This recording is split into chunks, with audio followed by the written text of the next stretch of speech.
Para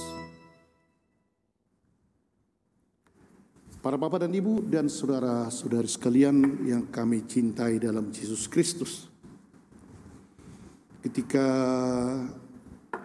Paus Fransiskus diangkat menjadi paus, kalau di Vatikan itu memang ada kan istana paus di sebelah kanan itu kalau kita menghadap Santo Petrus.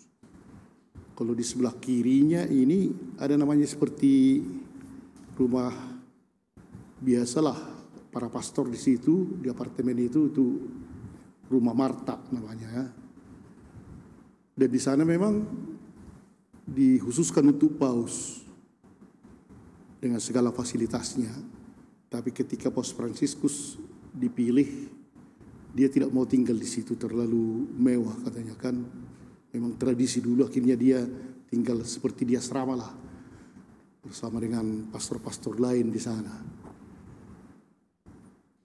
Karena memang ya rasanya ngapain aku di sini? Bukan ini tempatnya. Ada seorang dokter namanya Becket yang sangat sosial. Dia selalu membantu pasien-pasien yang kalau memang miskin tak usah dibayar. Kalau tak sanggup tak usah dibayar. Memang dengan bahaya ya. Nanti apa gaji dokter ini, apa upahnya, tapi udahlah serahkan kepada Tuhan. Jadi disewanya lah sebuah kamar di atas, ada di situ toko, supaya orang-orang miskin tahu bahwa dia mempunyai praktek. Jadi dibuatlah di situ dokter Becket di ruang atas. Ramailah tiap hari sampai jauh malam, terus datang pasien dan dia layani itu. Dan memang akhirnya karena begitu miskin tak berani atau tak sampai hati dia meminta. Ini melayani, begitulah sifatnya melayani. Tuhanlah yang memberikan.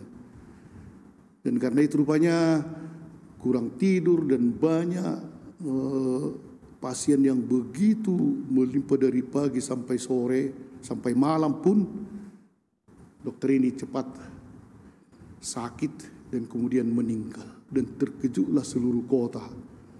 Juga wali kotanya, dokter sosial itu yang begitu melayani meninggal.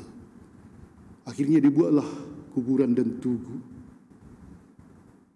Dan ada seorang pasien yang sangat miskin mengingat bahwa dia dibantu. Dia mengambil papan nama itu, dokter Becket di ruang atas. Itulah ditempatkannya di situ. Dan semua benar. Dia sudah di ruang atas di surga, kata mereka. Orang yang melayani dengan seluruh hati memang begitulah. Akan ada tempatnya, mungkin tidak di dunia ini, tapi dia di atas. Para bapak dan ibu dan saudara sekalian, kali ini dari 12 rasul, hebat juga ini si Yakobus dan Yohanes ini. Kalau dalam Injil Matius dan Lukas sebenarnya mamanya yang mengatakan ya. Mamanya yang datang. Kalau bisa anakku ini sebelah kanan sebelah kiri. Tapi di dalam Injil Markus mereka dua yang angker jago. Yohanes memang sangat dekat dengan Yesus ya. Dan apa yang diminta ini sebenarnya menurut pemikiran mereka nanti katanya. Nanti itu kapan sesudah Yesus menjadi raja lah yang mengalahkan orang Romawi dan dia mengalahkan juga para penjajah. Akulah sebelah kanan sebelah kiri. Itu yang ingin diambil oleh kedua rasul ini.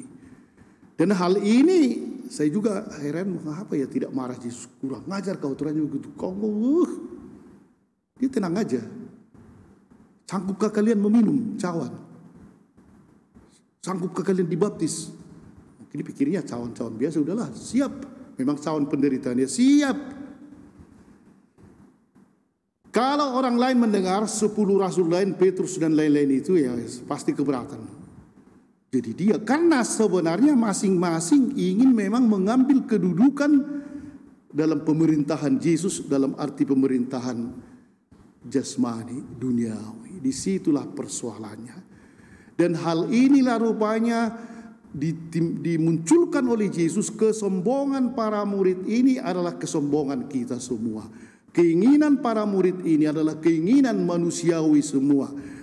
Dan kehendak dan ambisi dari para rasul ini menggambarkan ambisi para manusia. Dan disinilah kesempatan Yesus menunjukkan siapakah sebenarnya pengikut Yesus. Dan itu menjadi satu yang luar biasa untuk mengubah dunia ini. Tidak ada ajaran yang seperti itu sebelumnya. Selalu harus menjadi bos. Apalagi waktu itu sangat kekuasaan absolut, kaisar dan seterusnya ya. Enggak ada penasehat, pokoknya suka-sukanya apa yang dia katakan itulah yang jadi. Malahan banyak raja yang menganggap dirinya adalah Tuhan. Jadi apapun yang dikatakan harus terjadi. Dan memang terjadi karena dia mempunyai kekuasaan mutlak. Dan disitulah Yesus mau mengubah motivasi dari para murid. Motivasi memang di balik permintaan Yakobus dan Yohanes sebenarnya juga motivasi 10 rasul lain, hanya tidak beranilah mereka mengatakan ya. Jadi mereka ini sebenarnya di kiri dan kanan. Itu langsung di kiri dan kanan, tidak dikatakan di sebelah luar, tidak, di kiri dan kanan. Dan inilah motivasi supaya aku, Yohanes, Yakobus, kalian para rasul tidak, untuk bisa memerintah, agar aku atas nama Yesus ini bisa menerima kehormatan. Bagus juga kan atas nama Yesus biar aku dihormati. Kami para imam kan bagus juga seperti itu. Karena datang atas nama Yesus, hormat, diundang, kasih makan, sasang, ayam ya. Bisa juga akhirnya hati kita, wah harus dihormati nih. Kalau tidak dihormati rasanya nggak layak. Saya pernah diutus uskup dulu waktu pas hari ulang tahun ABRI. Kalau berapa itu 10 Oktober kurasa ya. Jadi saya diundang ke Kodam. Saya datang. Sebenarnya tempat uskup itu di depan. Tapi karena saya imam, di belakang saya dibuat kan. Panglimanya itu Katolik. Saya merasa tidak layak. Ini atas nama uskup. Akhirnya dilihat panglima, rupanya dibawalah saya ke depan. Wah, barulah aku jago-jago. Oh, hebat ini. Tapi kesombongan apa sebenarnya itu ya? Saya sebenarnya enggak sombong juga. Hanya kurasa kalau uskup janganlah di sini. Bukan karena mau sombong, karena di sana layaknya. Walaupun di sini tidak apa-apa sebenarnya kan. Tapi kesombongan atau ingin menerima kehormatan itu bisa menjalar di mana-mana pun, walaupun dibilang atas nama Yesus. Dan Yakobus dan Yohanes itu ingin seperti itu, mempunyai kekuasaan dan mempunyai kekayaan dan popularitas karena nama Yesus ini. Dan Yesus akhirnya membuat pemimpin. Memang begitulah di dunia ini. Tetapi pemimpin di dalam kerajaan Allah mengikuti Kristus adalah katanya menjadi hamba dan menjadi pelayan. Nah, inilah paling sulit. Siapa pula jadi pemimpin tapi menjadi pelayan. Dan itu ditunjukkan oleh gereja kita sebenarnya kan. Pada Kamis Putih, paus kita ini pergi ke penjara dan dia membersihkan kaki para narapidana itu. Bukan yang Katolik saja semua ya. Dan dia cium kakinya itu dengan tulus. Itu sebenarnya menunjukkan aku adalah di bawah kakimu ini. Aku adalah pelayanmu. Entah siapapun kau, penjahat pun kau, tapi aku ini pelayanmu. Paus itu Fransiskus berlutut di kaki para narapidana, entah apalah kejahatannya kan.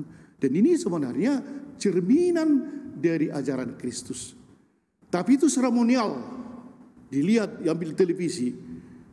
Namun yang paling penting sebenarnya ialah kita semua. Kalau bapak dan ibu merasa diri sebagai penguasa di rumah, bagus juga itu. Memang jangan pula kita, aku hamba suka-suka anak kita, bukan itu maksudnya kan. Nanti anaknya pula datang, Ibu kan hambaku, cuci piring. Ibu kan hambaku, gosok baju. Bukan itu ya.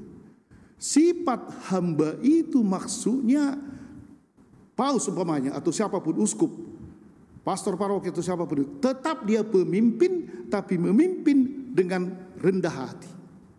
Menjadi pelayan, bukan memimpin dengan kekuasaan. Itu yang diubah. Bukan kita menjadi Yesus itu tidak lagi pemimpin, tetapi dia pemimpin, memberikan arah, namun dengan cara melayani. Dan memang bagaimanapun katanya, untuk menghindari kesombongan ini atau keinginan jadi hebat di rumah atau dimanapun, di kantor, atau kebetulan pula kita kepala sekolah atau apapun itu ya, sebenarnya katanya kalau Anda semakin tinggi, hendaklah Anda menjadi pelayan. Dan langkah-langkah untuk itu menurut para meditasioner, yaitu orang-orang yang sangat meditasi atau ordo-ordo yang kontemplatif, selalu mengatakan itu, untuk menjadi rendah hati, kalaupun kau menjadi uskup, abbas, entah apapun itu, setiap hari bersyukurlah.